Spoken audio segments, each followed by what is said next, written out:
I don't think it's do you think I'll be able to get options? Can we just wait this one out? Just like see? Maybe. I will spare Hold on, I like now. this sound. Oh, wait, it goes away! It comes back, but... Wow. It's like if you don't do it in time. So, Terry, a very simple-minded person, just got on fire. Side slides, that's what we call them in the business. Oh, run! Oh, you can run away! Die. Oh, for undying? That's interesting. It must be. There are gonna be no items. Robin, there's no items. Maybe there's no item. Maybe there are items, but only after. Oh, can we talk about how many flies there are right now? This is kind of crazy. This is crazy. There are a lot. They don't even stop after they're dead. It's the crazy thing. I don't know. I'm so curious as to how the bosses will even work. I feel like, okay, I say this in every single one, but it's not like this could actually be that hard, though, right? I saw an item. I saw an item. Let's think about items. That's good to know. Terry does think about The items. fact that popping up is like an intrusive thought. It's really all on Terry to present the options to us. Yeah, for sure. I feel like we both started thinking the same thing. And I don't like it. Oh gosh. Oh, what? That was messed up how that frog just instant transmission. I wonder, like, do you think Toriel's still good like that? Because I really don't know how that's gonna play out. I guess maybe she'll get killed faster than. I'm still just waiting for winter to end. It's not. Well, maybe. There's a hint of truth in there. So like the same. All RPG, action RPGs, because there's always action going on. So you don't like action. What? This is a wobble station. Just because your statement was fun, there was no word in there about me not liking. Why is... Like, I feel like it had to have been important. Oh, you're kind of nasty. Oh! Guys, space you. Oh, fuck. Do not. Tell parkour civilization. No one goes to the origin. I don't know. Well, the beat is an origin. How is the origin? Character. What an iconic character. Sort of from scratch. Yeah, sort of from scratch. Yeah, we start making merch for Terry after they go viral on many social media sites. Which I won't say the name of because it could change the character to an iconic character. I wouldn't like lore. No, we're not making true lore right now with Terry. I guess we need more iron and all that other stuff. Mining would be a good idea to do. This is the one. Terry is finally. Look at the other one was not. You remember any of our other names? Oh, we have soul sprites right here. Let's just use these. So, I saw a clip from when I was younger that, like, it was about this kid believes they could move a mountain, and, like, I guess they actually could. And it was about, like, the power of belief or something. So I was thinking we get a kid and kind of, like, imprison them, and, like, no outside sources raise them to just completely 100% believe they can move a mountain. How do we? I don't think. Okay. Let's do a few things. Okay, she does just die. Oh my god. It's she's from the grave? From the grave. It's crazy. Yeah. So, back on the child abduction idea. Not abduction. Oh, sorry.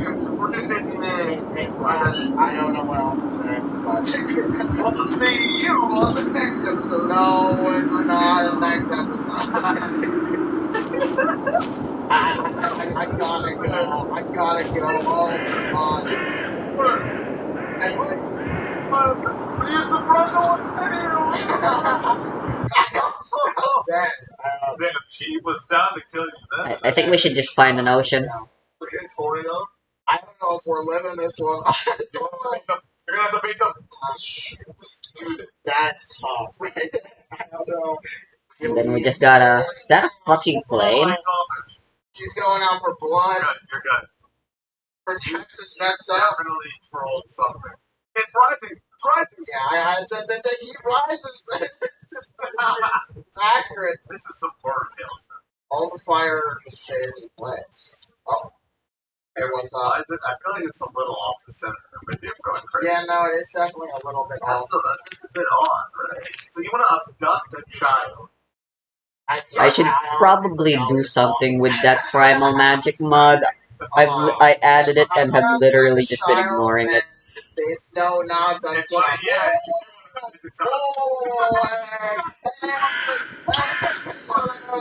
You raise the child regularly? Yeah, why not? And then just, you can also make them... No, I still just want diamonds for now. You can't raise them regularly because you need to like make sure that no outside sources are interfering with this. Homes? Yeah, homes. They might get, I feel like we need maximum security for this. Well, that's the maintenance host in the dome. I mean, okay, it just seems like a little much. I really think it's Saving a fine. lot of money on this project. Don't know like Nebraska's. That's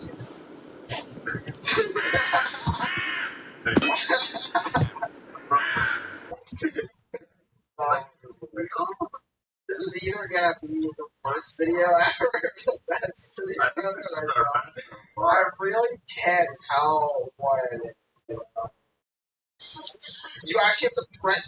Do I have to stay on the one to press C? I think I do. Wow. That's kind of fire. I like that. That's great. Wait, how are the multi-attack ones gonna work? What if I was colorblind and just never? I think you are. Really? What evidence do I have? Okay, name 5 colors on screen. There really aren't that many floating islands to take advantage of. No. The floating islands are ultimately gonna be easier once we have the elytra.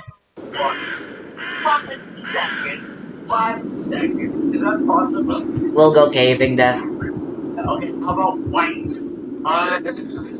You see white on this? I feel like the reason winter is taking so long is because of hourglass. On this screen, right? On this screen? You know, since I made the day and night slower. Oh, no.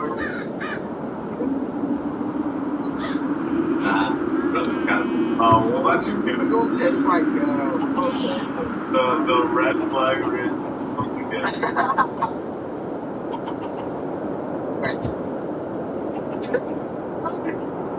That supposed to be a colorblind part? It's supposed to be like a red flag, like a danger sign. I get comments until the end of time that are like, wow, this thing really thought that this was like, that Frisk's like shirt is like purple and then blue, huh? Wait. We all know that. Shut up. Oh, what? I'm obviously gonna say that for CD item. Oh, plus 10. Oh! Okay. And then item to use that, huh? That means he uses an item before you do The hell? There's a pillager outpost. Oh, that was terrible. What's going on there? Stuff. What is going on? Oh my god. Why are they actually fighting? Where's the pillager? I must say. I dare say he's working on the storm right now. And crap. Whatever.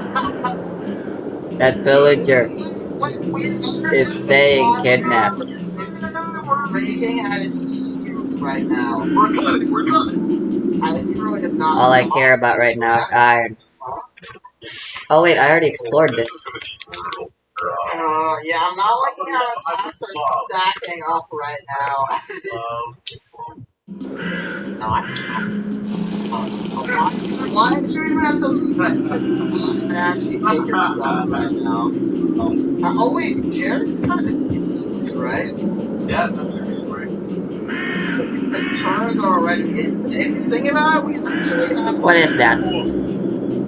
What? That's, I was thinking you're thinking it's like Cherry. Wait, Oh, wait, no. oh god. Oh no. Cherry's the final boss. Oh my gosh, what's going on right now? His power level is so strong. You know, It's just vines. he's placed the attack button in such a way that the attack button now I can't go up. Weird. Are you kidding me? Like, Shit. this again. Well, at the very least, we're not gonna be able to make it. But, honestly, get me off of these gloves, because I have to mash it every single time. but you're out of but Drop another box. Not dealing with the flashlight. I'm seriously gonna lose it. I'm seriously going to lose What? Please, please. Why is there like a part of this video that's dedicated to Finding another crag would be cool. For iron, and then for diamonds we can just go strip mining. I feel like they wouldn't be the most fun, but they will be the most convenient.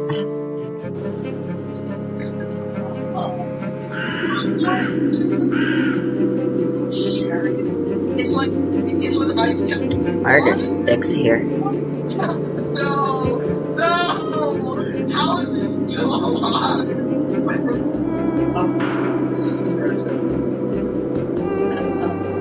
Oh!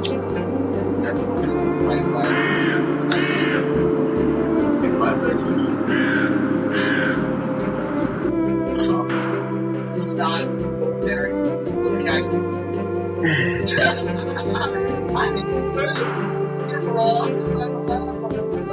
Teleport?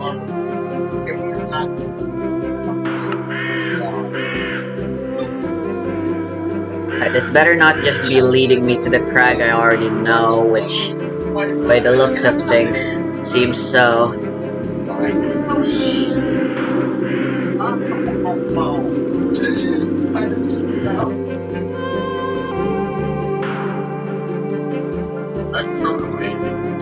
Is there a way I could, like, maybe modulate this?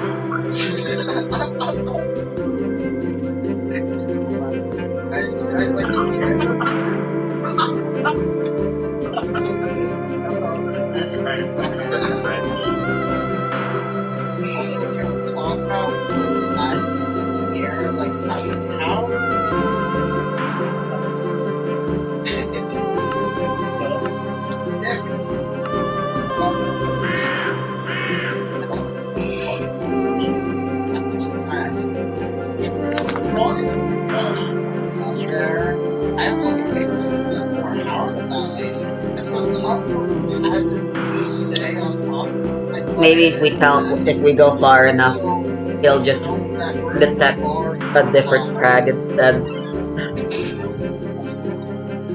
Problem is, how long will that take? How far away will that take?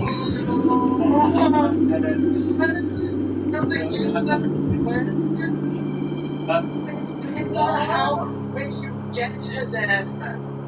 That's sick though. That's really cool. That is really, really cool. Let's go opposite of where the crag is. That feels great. Oh wow. I was really curious. I thought you Hope for the best from there. Like you just have to play the attack and it like off. Probably should have made or brought like a waystone, but we'll probably find a waystone on our way and we'll just grab that. Maybe even just use it to teleport back. Because we need to like store some shit.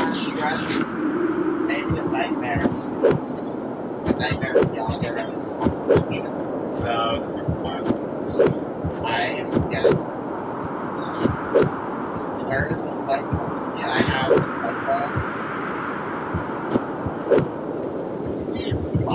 that's number.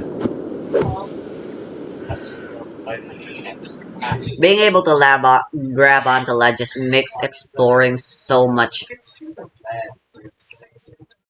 more comfortable.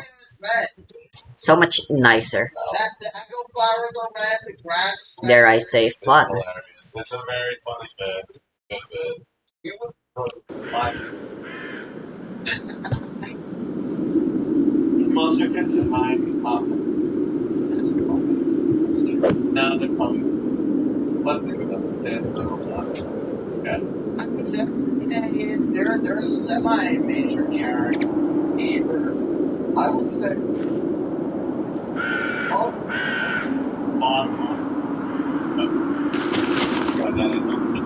Why not? What is this? Got a pig banner? Oh, this is for another golem. I'm scared for how this is. Yeah, it's been found, so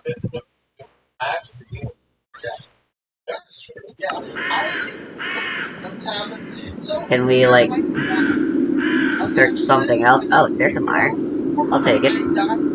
Officially died in charity amount times.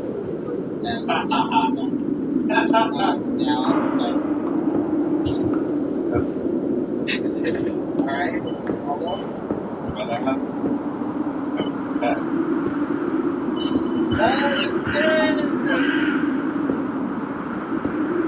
Let's go. That feels so crazy. Wait, is this normally the attack that happens? I mean, it's just weird that there's no. Oh, that's pretty expensive. Oh, shit.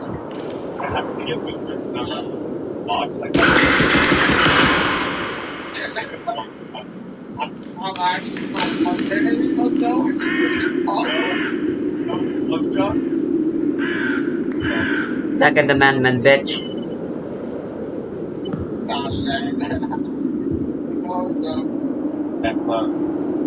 You're tweeting, so I'm like. Apparently, some people miss the way Minecraft used to generate its caves, where it used to be snaking. I'm personally a fan of the new dungeon, cat cave generation. No, stop! Look how big. Hold on.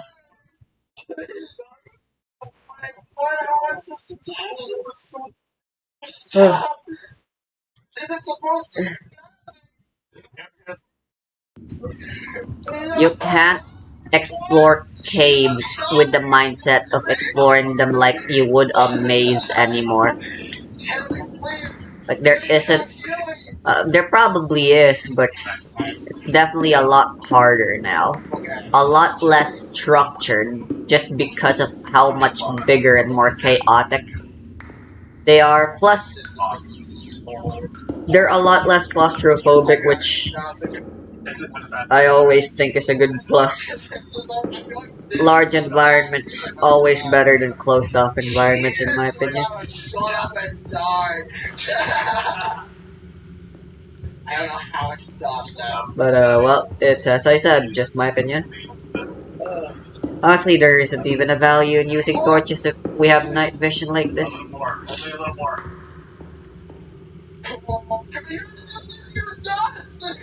An additional use would be to prevent us from getting lost, but, like, oh my gosh.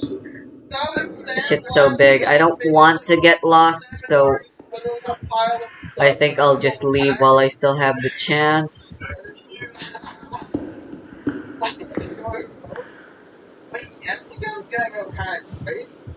Before I end up delving too deep.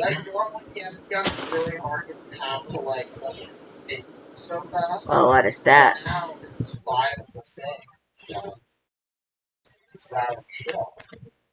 I'll say, playing the Hotland on the general route really messes you up for when you actually have to go through Hotland.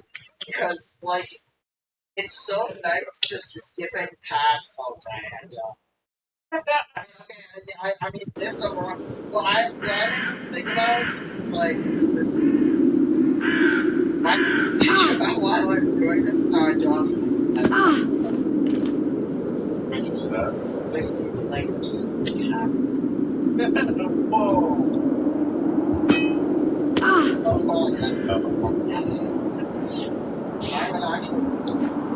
Okay, your rank is what is good. I thought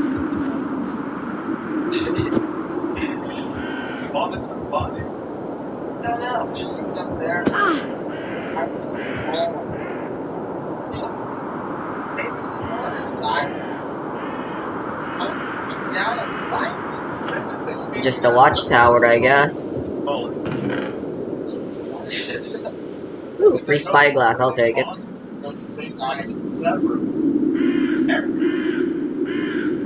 Oh god, there are all sorts of different shit I don't want to bother.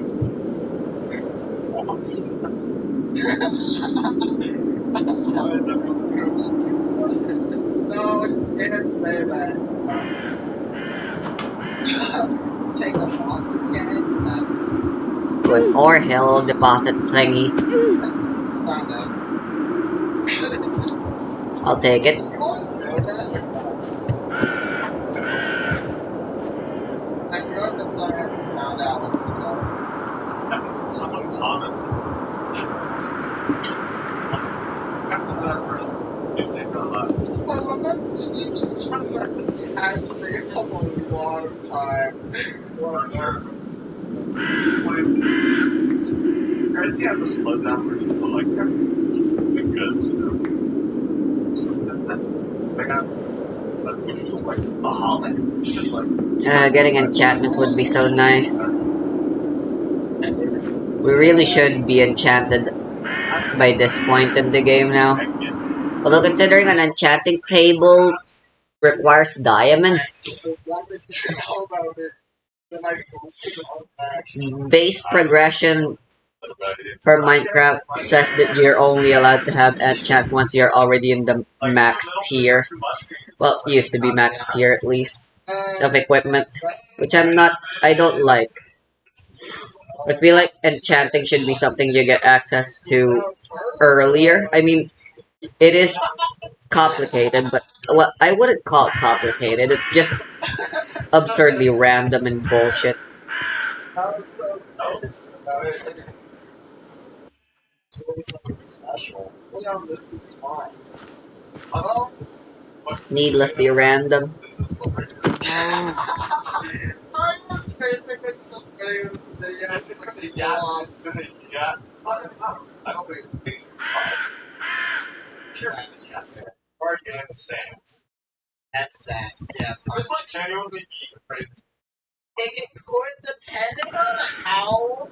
Like, it's really up to Sans, you know, how hard is he going to try. Is that a fucking blimp? It's just be basically It could be, or it could be like every attack carries over into the next one, and it's just like impossible. yeah, it's Cool. I think it's out of the clock. You know, charisma. I genuinely think that him being named Harry I'm with playing an I Minecraft because it would turns out I cause, actually don't like, want to write, maybe but at the same time, I also don't. Because, Oh, like, I want to play Yu-Gi-Oh, but I'm like, definitely. I'm trying to keep things spicy. I just don't. I can see a world where he ends up not having. I think it brings up more conversation. I think it's My obsession with fucking Yu-Gi-Oh is absurd. Different planes. I'd say that. Alright, here we go. It's either gonna be. Oh gosh, I don't know. it's just like I'm not easy clean. Yeah, it's really The blimp should be in the map because Oh, I got a question. I can see it in the render distance. Your girl's friendly. Your girl's friendly. By this point, he's run out. He's tired, man. I still have a fight button for that, yeah. Beehive. Oh, nice. okay. Yeah, okay. Watch it. Where's one of our people are showing attack birds? Oh, dang, right in. Okay. Oh no, it's gonna start another attack. Not. Oh, this is just the normal fight. Wait, It's kind of the one I want to fight. Except we have to actually reach that, You have to which is hard enough, honestly. Oh my god. You need items. If we don't get items, John is officially gone. so fun. Don't get hit. Okay. The fun thing. Alex. Worth it. Oh, fuck that! Oh. There we go. My good friend Max. I would take the heal every day if it was there. Choose. Oh god. Okay, we need a Position, yeah. Wow, he really just kills you. I knew something like It's the attack. It's in the snowy area.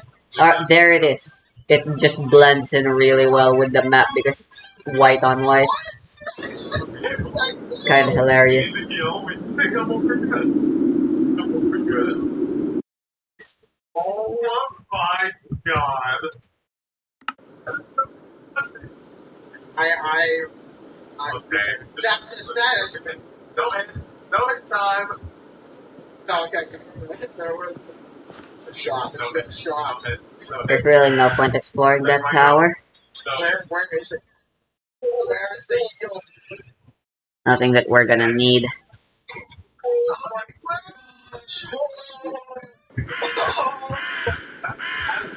How long say wow. I don't want to reach it. Oh!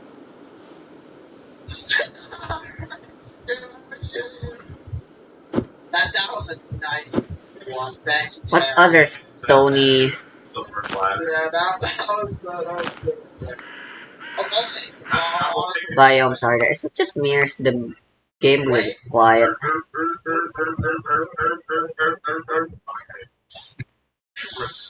Whoops. Wait, what if though? What if I got that? Oh, wait. That's so cool.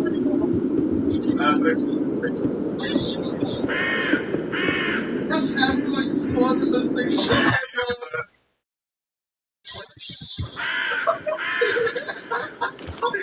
It's a bit better right now. Oh god. Yeah, put me down! It almost feels like it's actually. What, the boat? What the heck? Well. And he decided. Said I'd come across some waystones, but they're really pretty few and far between, aren't they? I think that is in our place. I guess it's just been dumb luck that I've found so many of them simultaneously the way I have been. I don't think so. I may stall for another heal, actually, on second thought. I thought I would like to stall for the heal. And no civilization. No one. Oh no. Dude, this is like a non-stop. Okay, there it is. Not bad. That's okay. That's totally fine. Are you ready? I don't know. No chokes allowed, my friend. Right. Can I fight? Oh, what? Dude! You have to like that. No, like that, dude. Oh, okay, I thought that was energy. Ooh, look at that. It's not the same. So I was thinking about It's not that far away. That's actually true. How is this gonna work? Might be worth getting to. I want to see what this thing's all about first, though. It's nothing. special attacks thing. Wait, did he say something new? For something. Wait, did he say something new? He said looking for something. He doesn't say that usually, right? Yeah, what did he say? Looks like you're stuck here until you give up? You know what I mean? So you have to stay there until the end of time? Wait, that's great. I think he's looking for something. Yeah. But what's gonna happen? Yeah, what is gonna happen? I feel Like pop up all these. I'm willing to bet it's not friendly. Is that just a straight up sapling? Whoa, there's just straight up saplings That's actually it. generating. Shut surely it pops up, right? There's no way. Very much. Maybe you're gonna find Pillager outpost, but there are no pillagers.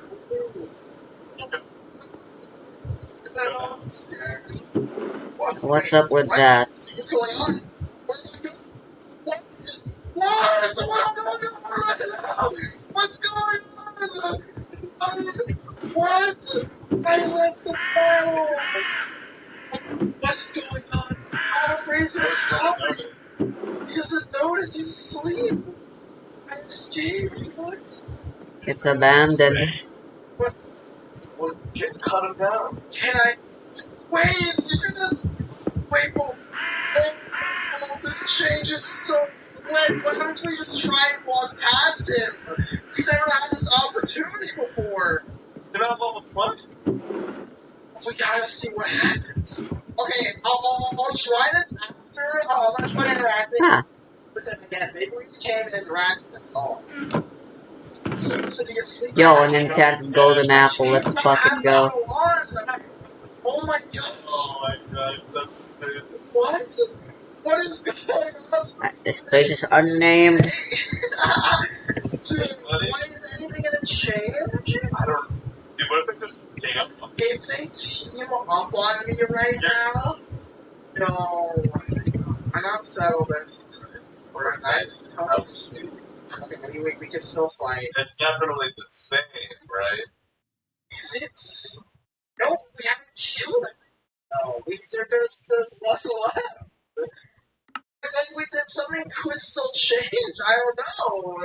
Maybe it's the same. I don't know. Think they make an entirely new power fight? No. Do you think? I think it's funny either way because if Sans doesn't appear, he's kind of just asleep as we eradicate everything. Right, it's a girl. He Yeah. kind of just takes a big old nap. In time for nightfall. We did miss one. We may have missed one person. Are we just not gonna like Sans? I mean, he's good though.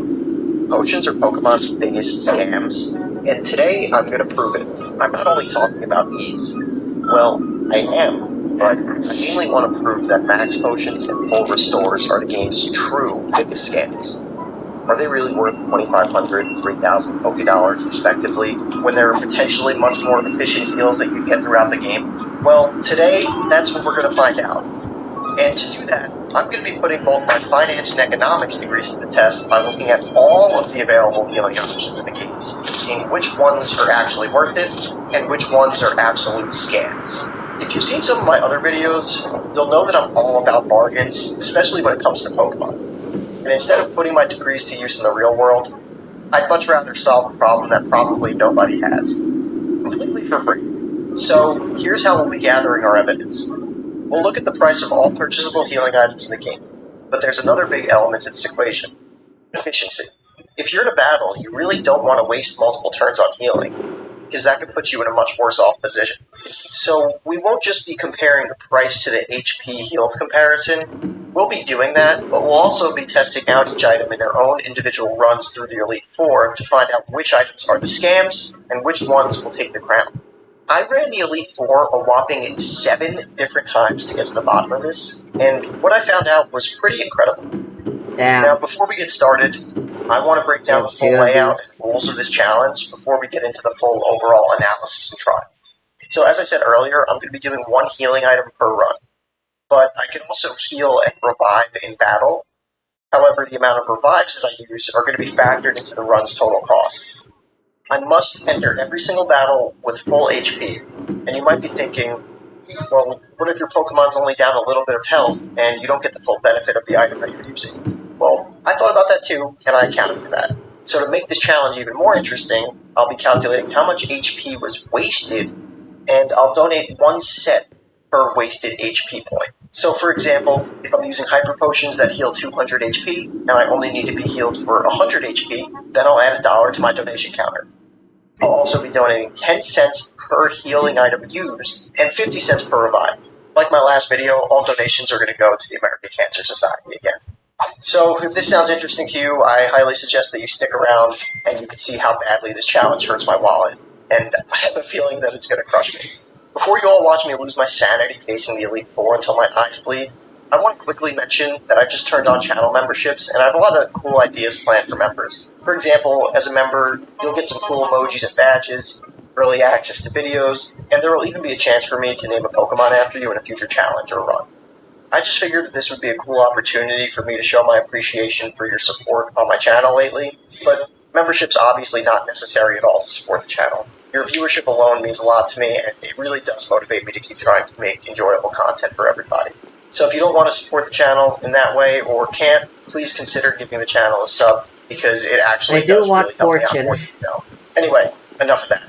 Let's get into the challenge. We're going to start with the regular conventional healing items, and then we'll get into the alternate ones, like fresh waters. Try getting fortune. I'm going to skip base and super potions because 20 HP isn't worth mine or your time at all. And the 50 HP healing super potions sell for 700 Poké-Dollars, meanwhile fresh waters cost over 70% less at 200 Poké-Dollars just to do the same amount of healing. I probably could have just made this video that I don't get what all of these mean. called it a day compared to fresh waters, but that would be way too easy. And I know that each run would vary from player to player and really from run to run. But realistically, I'm just interested to see how each item would stack up against one another for my own playthroughs. I'm going to try to keep all the runs as consistent as possible, but obviously they're all going to vary slightly. The game is heavily reliant upon RNG.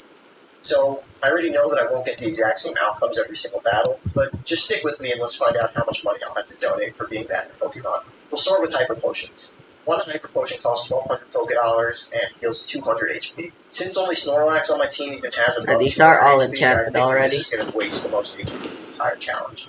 Also, since I'm repeating the same battles over and over again, I'm going to mostly be cutting through them, and I'll mainly showcase the heals when needed, and I'll use a running counter as well to keep. Not bad, we got efficiency as well, but and as a side note, the amount I of don't time care about mining things faster. Incredible. I'm lucky that I didn't add a Let's rule look at our that books. I Maybe I have every time fucking I use fortune the somewhere. Fuck was that? Probably. During Lorelei, I had to use one Hyper Potion mid-battle on Gus, my Dragonite, and that healed 166 HP, leaving 34 to waste. Post-battle, I had to heal Gus up again for another 136 HP, which wasted another 64. I also got drilled and had to waste a Hyper Potion on Dog, my Arcanine. Only got dinged for 9 HP, so I wasted 191 on Alright. I had to revive Subscribe, my Venusaur, and use another Hyper Potion on him, wasting an additional 130 HP in the process. Moving on, I was able to wreck Widow for this entire challenge, and a lot of my runs I didn't even get hit by him.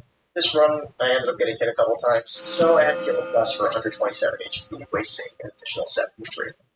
Agatha consistently gave me some issues. There it is. Haunter slept my Snorlax literally 4 times in a row before finally missing. Fortune 2 is acceptable. She fainted Gus and Rex, my Poliwhirl, which costed me 2 more revives, and 108 and 125 HP respectively. Vance was an easy solo for Gus, so we got away with using one Hyper Potion and only wasting 55 HP in the process. We move on to Cletus, my rival for the championship battle, and we don't need to use anything to bring him down, so this run ended up whittling 8 Hyper Potions and a grand total of 780 HP wasted along the way. So this run ended up costing us 9,600 Poké-Dollars in Hyper Potions and $300 in lives, for a total of 1,000. Also moving forward, pretty much all the runs I didn't have to heal during the final battle, so I'll pretty much just have them on screen. During that time, I'll be going at the total cost for that specific run. So essentially, after a lance, all the data is ready to be gathered for that specific run. Moving on to max potions, we only used one mid-battle with Lorelei, healed up 115 HP on Gus, and in terms of wasted HP, max potions and full restores, I'll be calculating this by accounting.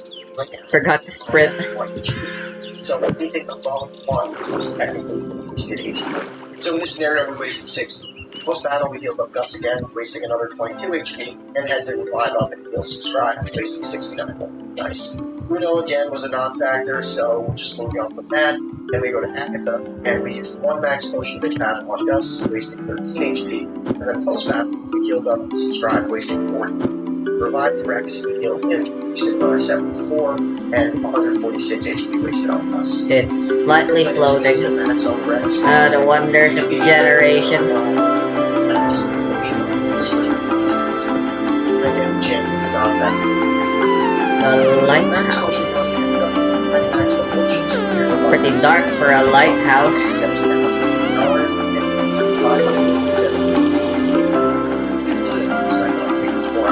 But I guess it does make sense being that the fact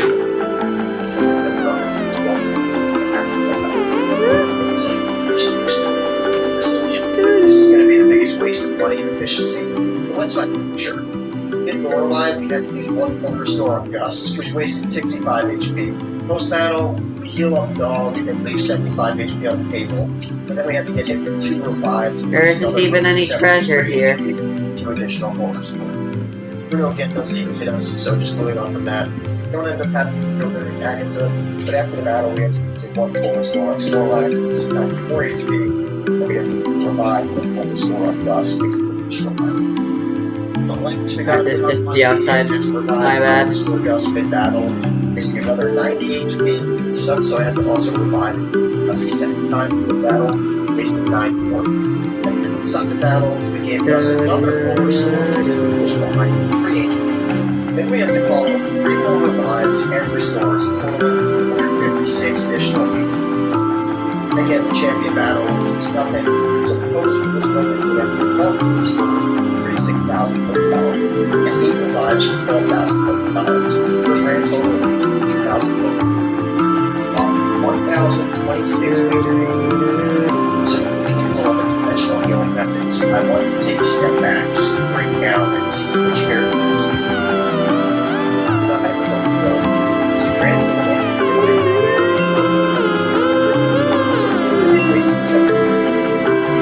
Max potions got sort of all total items, $27,000, wasted 587 HP.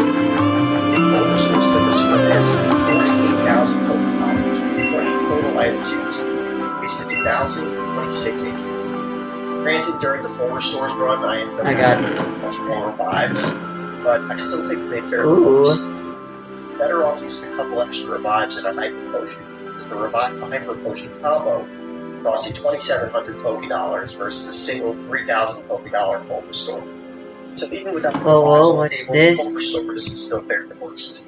But then it's time to test out all the alternate healing methods, which I think are going to prove to beat out all the conventional options. So let's start to see how we fare with them, fresh water. Alright, so we head back into Lorelei, and mid-battle we heal up Gus with 3 waters, wasting 20 HP on the third, and then after the battle we got... Where are we in relation to this map? Then we use a revive and 3 more on one-shot to Snorlax. Over there. We gotta head northeast. We brought to Bruno, the absolute joke, and for some reason I sent out Fog Fetch, who got wrecked by him. So we had to revive and heal him up after the battle, wasted 41 HP on that, and that was just a mistake by me, to be honest. Agatha required no in-battle heals, but afterwards we need to revive, subscribe, and waste 30 HP. There's 2 fresh waters. Stop parkouring. Me? We again handle limits and we heal up as usual, which costs us 2 revives and 76 HP. Where's the exit? We go on and face the champ without using any items.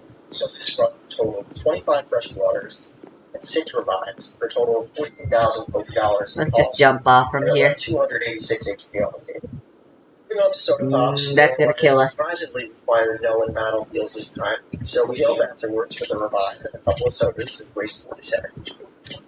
Bruno takes down the Farfetch'd again, which again was a mistake by me. Should not use them, but I did. So we need 1 revive and waste only 1 HP on the million. Agatha again gives us a bit of an issue, so we use 2 revives and 9 HP. We go into Lance, and since Gus was poisoned, I let him faint. This way I can just revive and heal without worrying about taking poison damage throughout the fight. Then swap it back in to finish off Lance. We use another revive on Snorlax and heal up for a waste of 28 HP. Use another battle heals for Cletus Revival. And we had to lose 18 sodas, 6 revives, wasting 166 HP. Next, test out lemonades and head to Lorelei. Don't need to heal again. So afterwards, we revive subscribe, and we heal him up, wasting 10 HP in the process. Oh, look at this, a tiny little village. But he actually hits us a couple times this time, unfortunately. So we gotta end up healing both Gus and subscribe. We waste 39 and 47 HP respectively. This run, Agatha decided to be insanely annoying and sleeps us more times than I can count, but we get through it without any battle heals. We did have to use 3 revives though, and a couple of weapons, which totaled 165 HP. Next, we take down Lance. We didn't need to use any heals in battle, so we just revive up Gus afterwards and we leave 68 HP on the table. Again, no heals for our rival. So the lemonade run comes to an end with a total of 5 revives and 12 lemonades, used for a grand total of 11,700 Poké Dollars, 329 HP dollars. The final variable in test is going to be moving folks. I think these are going to be easily the best bang for your buck item, but they're honestly a little bit more difficult to get access to in Byron. So I don't know how realistic they are. Anyway, we make it through Laurel Line with no casualties, and we kill up for a total amount of 121 each. Doesn't even hit us, so we just move on to Agatha. And we end up using just 1 revive, waste 31 HP. Wreck Lance with ease, and 1 milk for 6 wasted HP. And this was actually the only run where we used heals in the champion battle. Just 2 milks on Gus for fight, wasted 46 HP, and then we just finished off our run. So this run actually went the smoothest for me, and we only used 1 revive and 9 milks, so the grand total was 6,000 Poké Dollars cost, and only wasted 242 HP. So overall, you can see that Poké Milks were the best option, but let's break it down by overall, Rush Waters cost us 14,000 Poké Dollars, and 6. So this cost us 14,400 Poké Dollars, 66 HP. Lemonades costed us 11,700 Poké Dollars and 129 HP. Blue Milks, again, they costed us like 6,000 Poké Dollars and only wasted 240 HP alone. Cool. So among the four of these really the cheapest option. But with the difficulty to obtain the game, I don't really think much of a competitor, to be quite honest. I just had to activate it because Quite hilarious, I'll keep it. National Dex, 60 Pokemon caught, and you have to defeat Elite Four at least once prior in order to Early Sprig? It's Sprig? Definitely the best option, but for a first run, you can't even get Oh my god, it's Sprig! to be the best choice without having to meet any additional requirements to get access to them. I can fucking farm! That I'm donating throughout this run. See how much that really turned out to be. Our Liverpool run we had with them 3 revives and a grand total of 700 wasted HP along the way. So at 10 cents per heal, 3 cents per revive, 1 cent per wasted HP, this run costs that was the last one Max she gave us. Used 9 of them and 3 revives. She will not be forgotten. 7 HP, and a total of $2.27. Full restores were a bit pricier. All that steak was deliciously beautiful. 1,060. So this run had me both on $0.06. We used 25 waters, 6 revives, and wasted 286 HP, which was a cost of $2.36. Sodas, we used 18, 6 revives, wasted 166 HP, which costed us $6.46. We used 12 lemonades, 5 revives, and 229 HP, wasted a total cost of $600. And lastly, we used 9 Moo Milks, 1 revive, 242 HP, for a cost of $3.08. So all in, this count cost me $59.46. So I just went ahead and put $60 to it. And I said this before, but I want to mention it again. I know that all the battles and runs are really variable, so the empirical evidence, although I like it a lot, it doesn't really hold up as well. Whoa. So even though the movement ones work the best for me, are they really the most efficient by price? Well, I think they're definitely up there, but I want to find out for sure. As I mentioned, they wouldn't be my go-to for the first run anyway, but in a perfect world, let's just say that all the items are readily available. And let's just look at the efficiency of their healing power versus their cost. So starting with the conventional options, Oh, there's just straight up another lighthouse. $40, 200 healing. Just simple math, this would mean that you're paying $6 for every HP healing. Max potions for the price of $2,500. So, in order for them to be worth about 2.08x more than hyper potions, they'd have to heal the equivalent, which would be right around 416 HP. To be quite honest, I'm not even sure that there are any Pokemon in Fire Red that would have this time. Maybe Snorlax or like Blissey at level 100, but if anyone knows for sure, let me know. Silver stores are in the same boat but cost $3,000. However, they do have the status heal boost to them, so I'd argue that they could fairly get away with like the same amount of HP as a max repel since they have that mechanism. All that said, though, I really don't think that either have a work. That was in an especially even for a regular worse place. mid-level Pokemon. Fresh waters are 200 Pokédollars for 50 HP of healing, so they instantly beat Super Potions, which sell for 700 Pokédollars for the same exact effect. So by the same math we did for Hyper Potions, every $4 spent on a fresh water would heal 20. Soda Pops will heal 60 HP for 300 Pokédollars, which would be 5 Pokédollars per HP point healed. Lemonades would heal 80 HP for 350 Why are you Pokédollars, calling them HP point? The P already means point. per HP point healed. Full milks are even 5 Pokédollars per HP. So in terms of solely numbers and not counting having to purchase water, sodas, or lemonades one at a time, mathematically, it's the most worth it to spam purchase a ton of fresh waters at 4 Pokédollars. Yeah, I've never really purchased potions in Pokemon. I always found the alternatives cheaper and just because that 80 HP is a substantial amount, just better. or a viable option to Especially if you have a rule where you're not allowed to use items 600 Pokédollar full bills. And this would be a when in common combat. $50 per package. It really does boil down to personal preference, though. Being that money's pretty easy to come by in Pokemon, even though I'm marking max potions and full restores down as maximum scams, I do bet that the majority of players end up just buying these out of that sheer intangible convenience factor that they offer, rather than spending hours of their life like I just did analyzing pretty much every available billing option in Gen 3. Yeah, each their own. In my honest opinion, I think it's really funny how like a bottle of water and Minute Maid lemonade are more efficient and better healing options than legitimate medications that are sold in the Pokemon world. But again, that's just me though. Anyway, that's all I got today. Thanks for watching.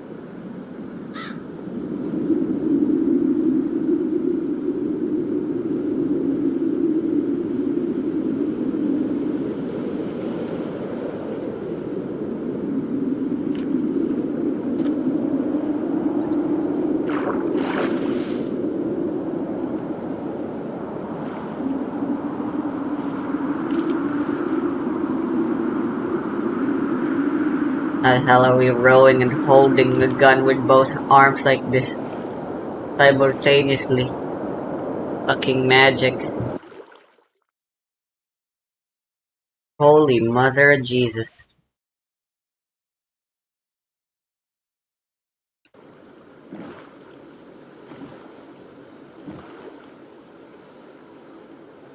Oh my god, that's a guardian. You know what? I'm gonna not bother.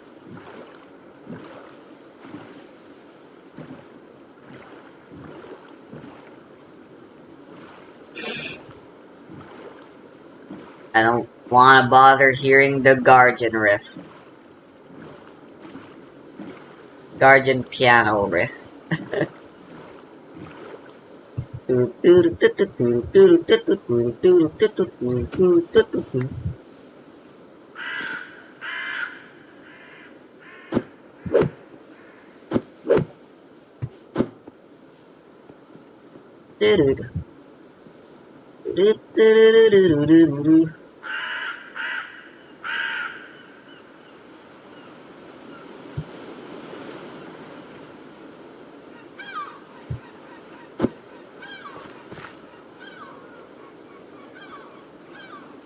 What the fuck keeps giving me mining fatigue, man? I don't get it.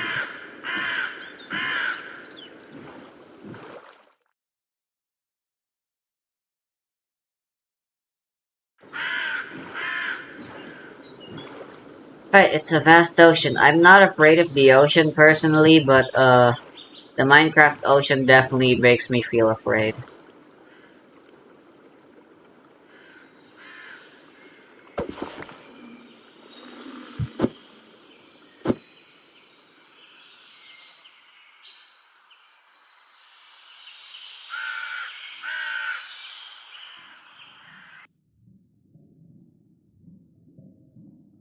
Pretty wild, strange phenomenon, I tell ya.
And I'm not saying that she doesn't want her crush's attention, but Susie noticeably never bullies her, so it would also be a practical arrangement, to be fair. Noelle stays behind in secret out of concern for Chris, but freezes up, too afraid to intervene as the situation escalates, remarking how she's sickened by Susie's cruelty. And yet, the post is littered with emoticons and silly remarks fawning over Susie's horrible but very cool teeth. It literally ends with a, well, that just happened. The fact that Noelle continues to crush on Susie after witnessing her say such awful things to her friend alarms some people, and I can't say I entirely don't see why. But I do think some stuff gets overblown. For example, no, Noelle eavesdropping on an interaction at her own school that she goes to isn't stalking. Her lack of intervention certainly isn't she's into what's happening. It's very apparent that she wanted to do something but was literally too afraid to move, an established flaw of hers, and one that she begins to grow from in Chapter 2, just as Susie grows from her own baby.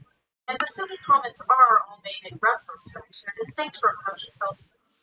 It was a pretty absurd situation, all things considered. Maybe the real reason Chris was laughing is because they thought, hey, loser, your hair better stop smelling nice or else I'll eat you, is really important. Now, there are theories that the events of this post occurred in an alternate timeline instead of the game, and these get clowned on a lot for being out there and seemingly trying to defang Susie's character and her complexities, which is fair. But can I say it's a bit dubious how well this post lines up with I can accept that Susie is known to target Chris in particular, although it isn't really implied in the game, especially because you don't partner Chris with Susie if she did that, but isn't it odd Noelle would act like she knows nothing about what Susie's really like if she witnessed this? Chris knows she was there, she doesn't need to hide it from her. Now, I think personally a fair so suggest that the Delta play is a take-two of sorts. However, there's no definitive evidence for this post being involved. So while some things confuse me, I'm going to go with the assumption that the mural is canon for simplicity's sake. I think it mostly just exists as extra build-up for future reveals about Chris and Susie, and it honestly doesn't tell us much about Noelle's character that we didn't know. It feels like she's mostly because it lines up with the rest of the sweepstakes for this to be delivered through her blog, but it does further cement my point about Noelle's crush being based on intrigue about what Susie's deal really is and why she never puts on her. The hell's a cantaloupe? Interest in Susie despite witnessing this is completely uncriticizable, although Chris is notably even less bothered by what Susie did to them. You don't really see people questioning the healthiness of their friendship with this. So, yes, initially Noelle's crush is not exactly true love based on an already deep friendship. It's more of an infatuation from distance based on a sort of idealized cool delinquent of someone who doesn't really feel like. Yeah, there is a bit of step-on-me type feeling on there, although I really don't think we're meant to take it that seriously, especially when Noelle's attraction to Susie's kindness is much more emphasized by it. Honestly, this is your true punishment for telling me Susie wouldn't fight with you. So, what's all too overlooked, though, is the perfume's change in our experience chapter 2. Despite, or perhaps because of this feature, Noelle enjoys horror. Because they aren't. She has no control over them. She turns them all into her. Nice. What she's really scared of is control her, and she's struggling to see it. But as she explains, Susie's the good one. She doesn't let anyone or anything control her, and she doesn't let fear get in the way of doing what she wants and having fun. Ultimately, Noelle doesn't like Susie because she's cruel or dangerous. She views Susie's rebelliousness as a positive she herself lacks. Before Ferris still see, Noelle spends her Susie eating flesh and insane to mushroom for substance. She's pretty overwhelmed by her presence in her own. I can see what she's supposed to be. Here, but I will say it's pretty accurate to how teenage crushes can be, which is why I think that Noelle's shift in attitude to the French skills is much more important. Being told the dark world is just a dream helps Noelle chill out a bit and the conversation. She concludes that Susie rescuing is also a deep rejection of outsiders, proving that Noelle is more attracted to the idea of a kind, heroic Susie, and seeing as this isn't a dream, that image of her is closer to the truth than the image their other classmates have. Ironically, this confidence boost is not allows Noelle to actually get to know Susie, kind of like how she's comforted by the unreality of horror movies. In contrast to her earlier, she's even willing to laugh at Susie and tease her like they're actual friends. Noelle isn't just an admirer. Most of this scene is dedicated to Noelle learning Oh wait, yo, holy shit. It's pointing me to a different crag. not purely a cool tough guy, and she thinks it's great. And still I'm being detected by the scene. Noelle's reaction here is more out of shock than jealousy. She gets progressively more surprised by everything besides jealousy. Crushing Susie is just the last straw. Interests aside, as far as Noelle knows, those two hate each other. What happened?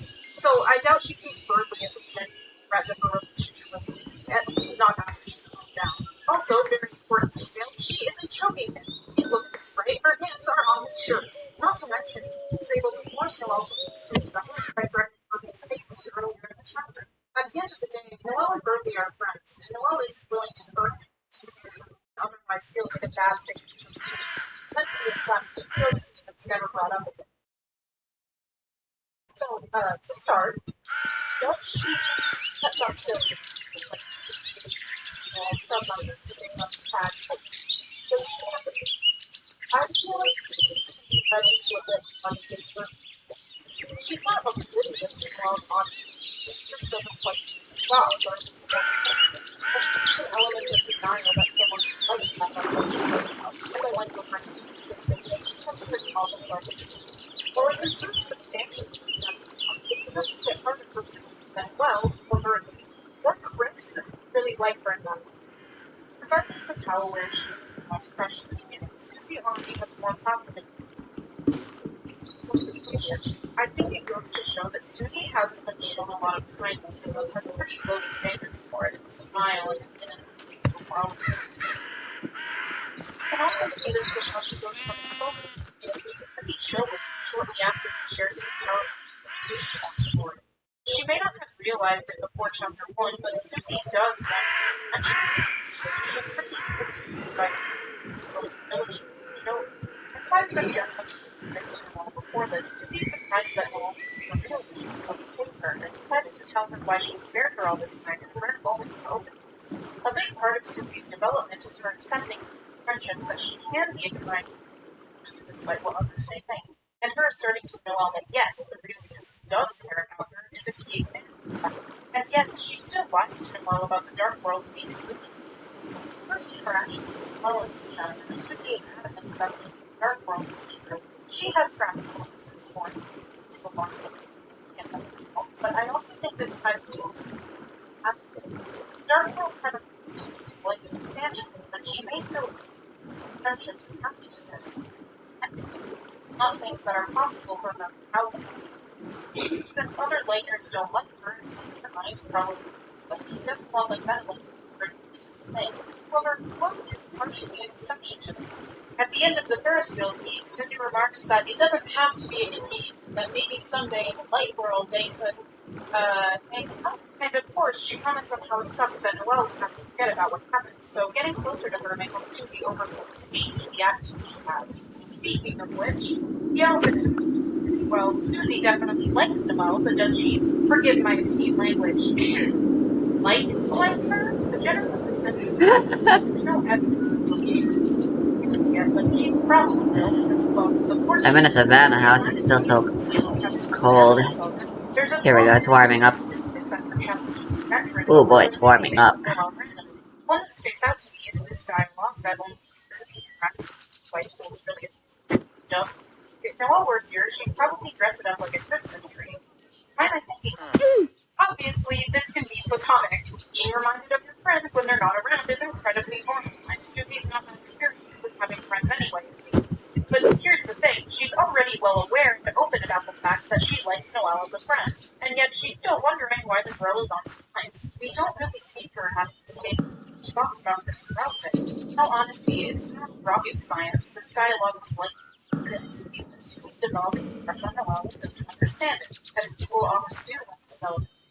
And by people, I particularly usually constipation characters. On to the less obscure stuff. True. Captain Susie awkwardly tries to tell Noel something before getting cut off. After she tries again, she trails off and it turns into a gag about her having a tail. It could be that Susie was always going to talk about her tail, and the build-up was just to tease the audience, or maybe she was planning on saying something else, like, the real Susie likes you more than you think, or something, and chickened out. And again, we have Susie's offer at the end of the Ferris wheel scene before she's interrupted. Considering the context of this one, I doubt it was about her tail. Look, none of this is inherently romantic or means anything, but there's definitely implications here. I do get why Susie rejecting Noel is interesting and fit into what Delta's doing, but I just don't see this going to be. Whether or not Suzelle is going to be independent isn't actually the most interesting question to answer. I think something that gets ignored a lot is their potential overall importance to the greater narrative. So What a wacky church. Despite the Snowbraid route having to force a lesbian and her non-binary friend into an abusive heterosexual marriage relationship, Vein of Illagers. Wow. as punishment for your crimes, you don't get to see whatever gay shit went down, so it's hard to discern exactly what happened in this variant of the scene. It seems like Noelle made a move of some sort, and however Susie responded to it, it made her flustered and embarrassed. She doesn't seem unhappy with it necessarily. She's smiling when she says she'll tell Chris about it later. If she doesn't, by the way, what happened in there, Susie? Also, why did it happen? Snowbrain involves making Noelle more and more easily controlled by her. That means that she's becoming yes, but when pushed to her limits and told to use a spell that will obviously kill her friend, she does sort of stand up to you, using the same sprite as when she stands up to Queen in the normal. She's got this sort of, I'll do this, but only to make you see what a bad idea it is attitude about it. And so she does do it, and it is a bad idea, and she makes her own choice to leave. It seems like, after having her agency stripped away from her, it didn't even undertones at that. Noelle is determined to right what she's been wronged and prevent it from happening again by taking back more control over her life, which extended to being more forward with Susie. But this isn't necessarily newfound confidence, it's more like newfound desperation.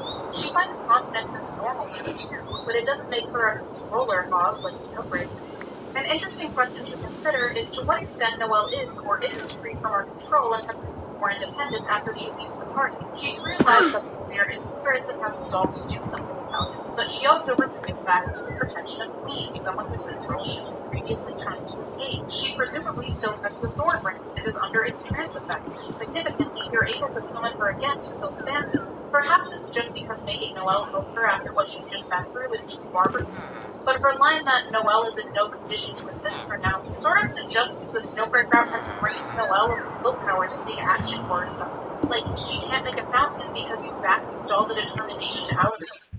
When it comes to how this change in Noelle will impact her relationship with Susie, it could actually be several ways. As I discussed in my last video, Susie tends to reject our because she's the one who questions sinister elements of the dark world. Snowbreak sets up Noelle as another character who's the player, deciding to figure out what's going on with Chris. So these two would be on the same side of that.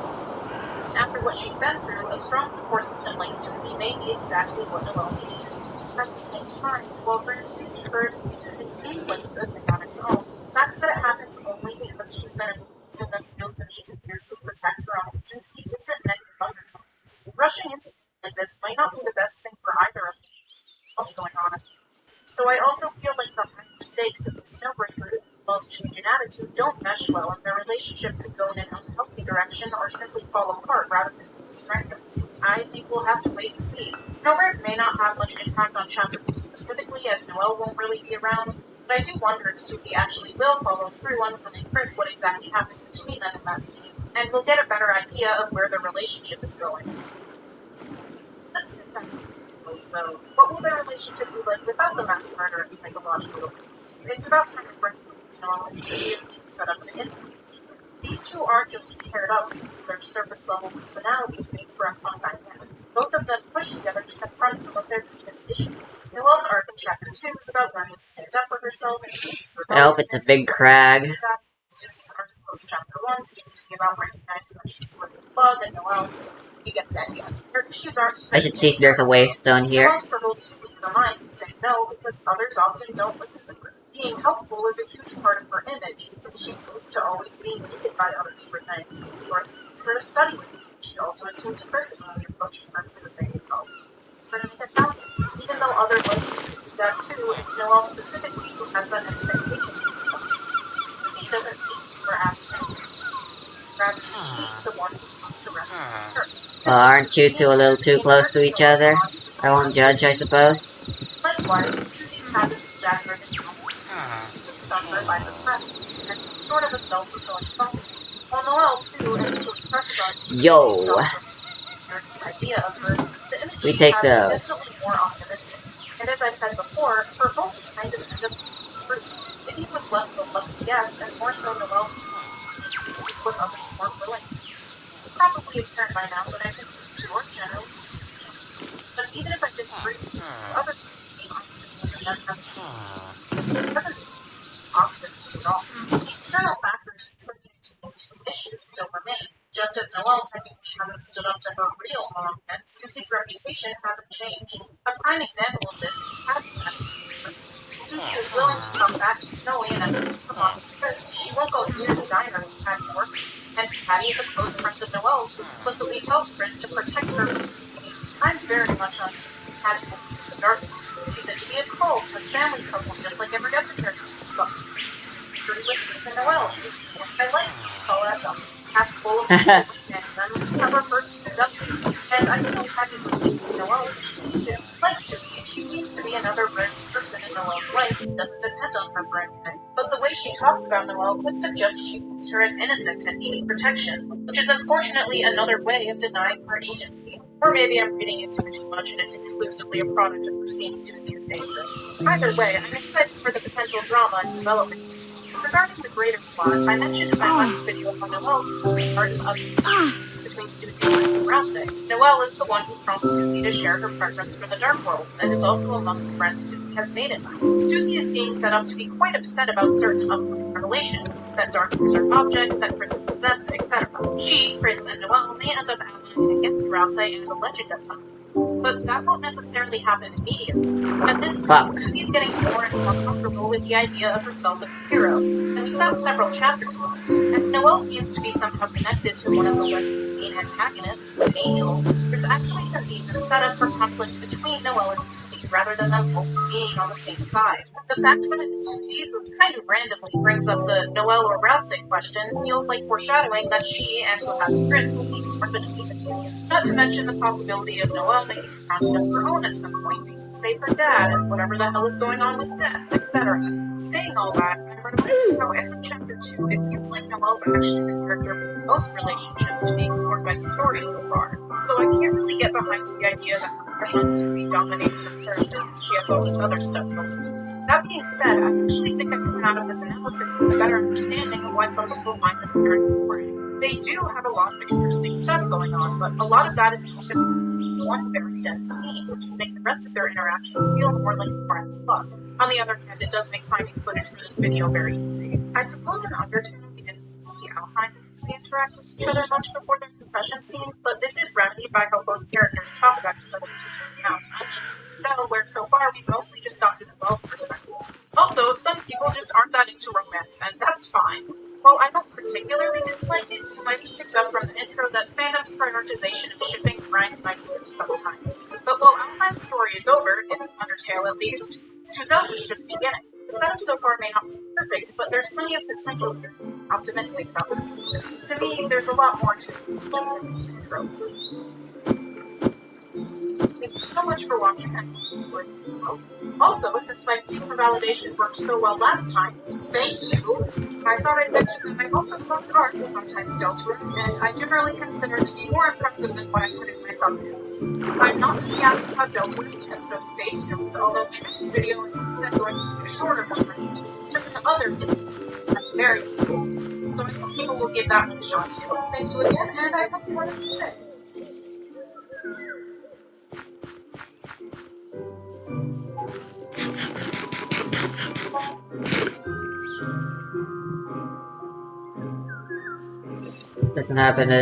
Doesn't have a description. Damn, it's small. Ooh, look at this biome.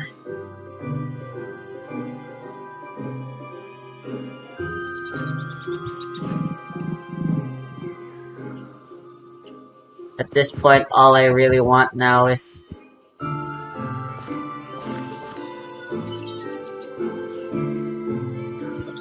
the waste stone so I can teleport home.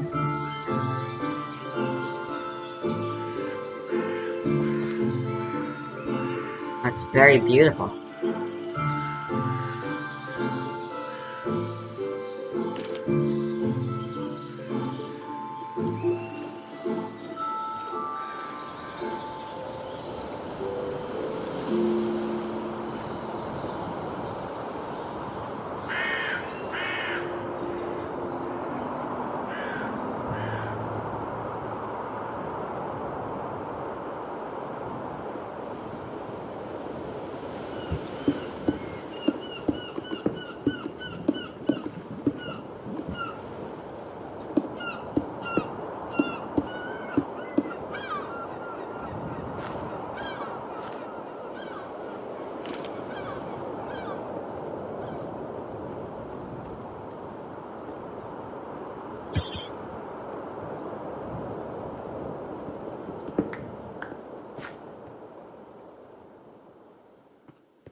Weird generation.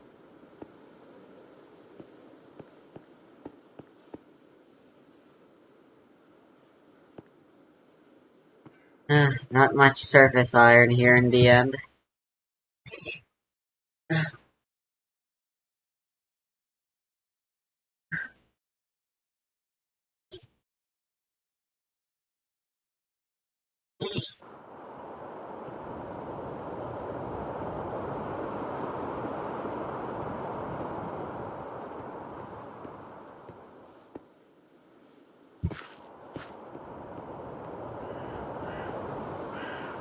Dang it, all that hard work.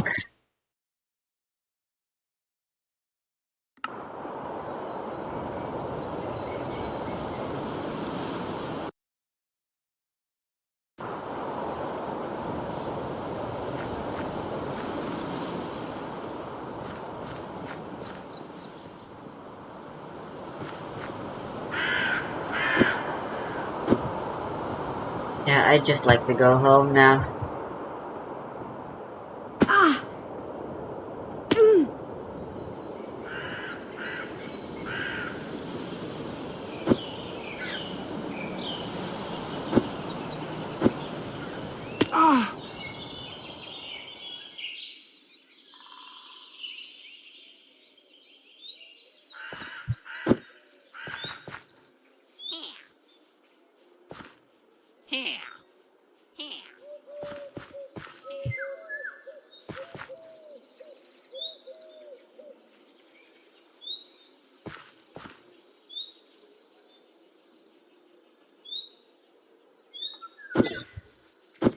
Spring now, so I can and do just want to focus on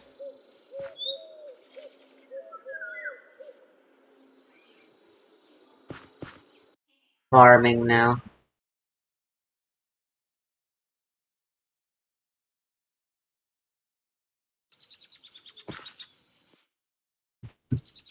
It's a village over yonder.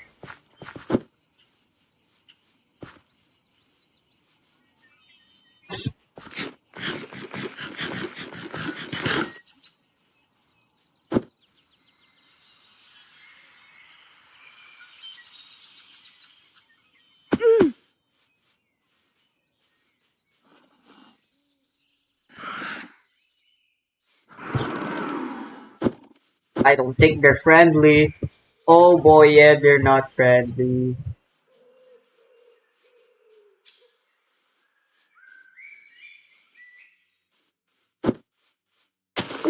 Unique flower.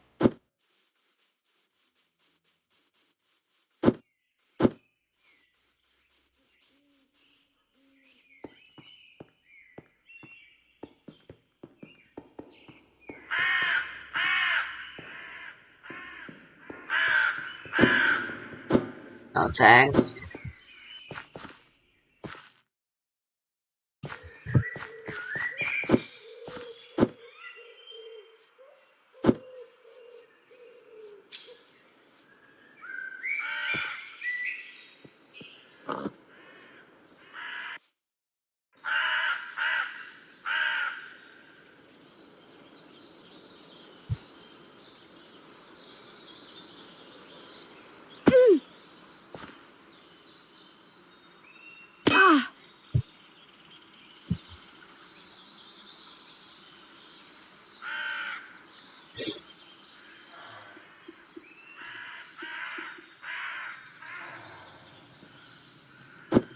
This village has no waystone.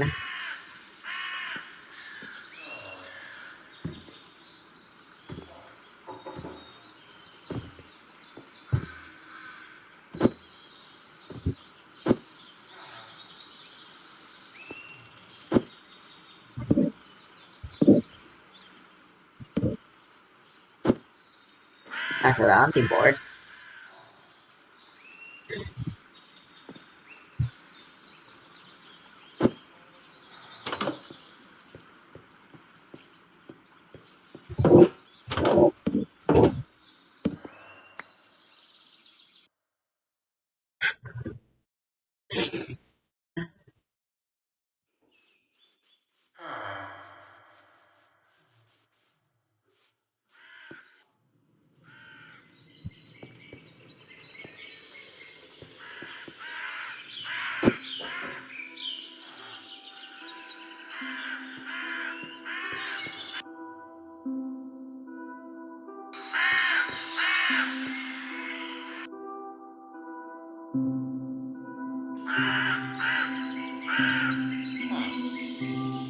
Ugh.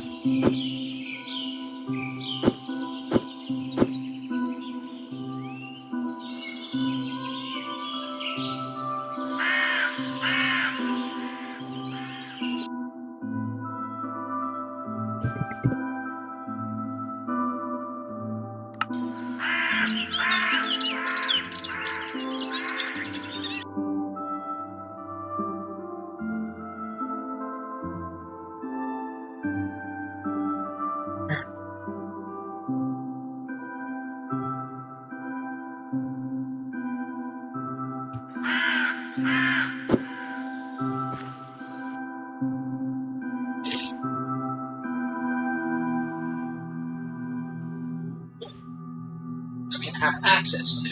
And from the looks of what people said, that also seems to be a sentiment. Most people have the sentiment that synchros are worth playing some capacity. What exactly has this reputational nickname? Oh, it's pretty simple actually. Synchro is an anti type of stolen. Thief in question, links. Synchros are just links, but with an additive. Mechanic requires a tuner, a specific subtype, as well as a non-tuner, and the ability to do basic math, which for some people is a little too steep an ask.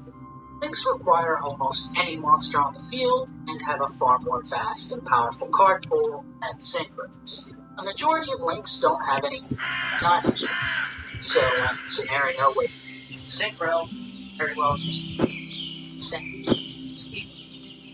comes to their mind, and like door. Think of where the kitchen it's pretty fucking strong.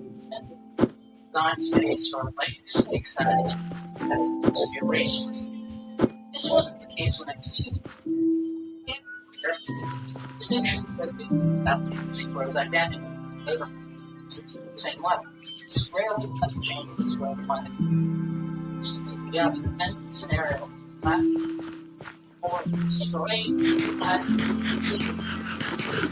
season provides the openness to establish a general function between cost of attacks or the attacks based on the attack. In nature, distinct from synchro, even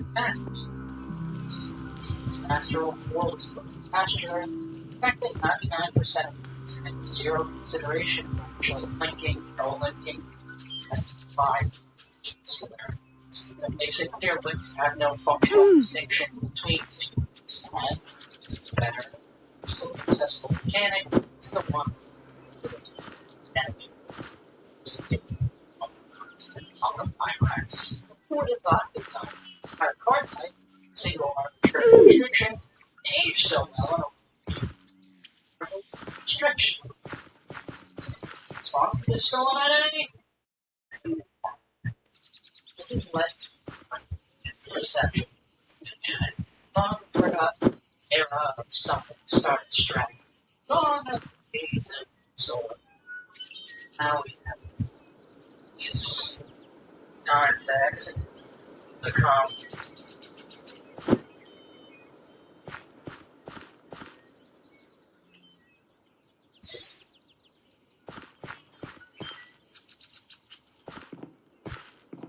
I'm just built different.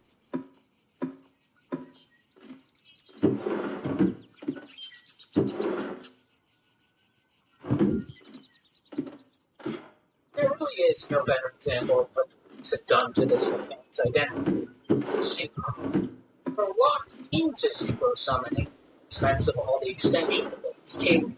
Because if you weren't, something far,